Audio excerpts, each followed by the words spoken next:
So the first step is to download the JDK from the official website, and I will share the link in the description of the video, and then we will download the Eclipse, the latest version from the official website. So let's go to the browser and then click on the link which I share you in the description. Scroll down and select some operating system which you are using. Here I'm using the Windows 64-bit operating system, and when you click on this link, it will download the JDK for you, and then go to the Eclipse link which I will share you in the video, and then you click on the download. Here you see the Eclipse 2020-03, and here when you click on the download 64-bit, it will download the Eclipse for you. I've already downloaded these two setups, so let me show you these setups. Here you see the Eclipse and JDK setup. The installation is pretty simple. Just click on the installation, click on the exe files, and then follow the steps, and it will install the JDK and Eclipse.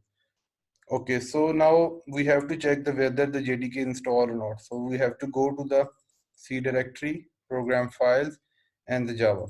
Here actually I haven't downloaded the many JDKs for my version. So here you see the JDK version. So in this JDK version 1.8.0, when I click on this, go to the bin directory and just copy this path.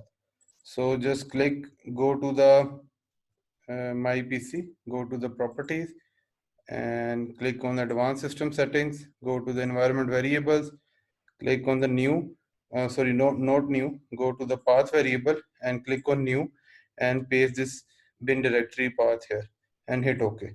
I've already set the Java path, so I don't need to create another one. So just wanted to check, go to the CMD, write the Java minus version. When you click on the Java minus version, it will give you a 1.8.0 underscore 251 Java version. So this is the version which I installed in my system. So now the thing is, we have to write the power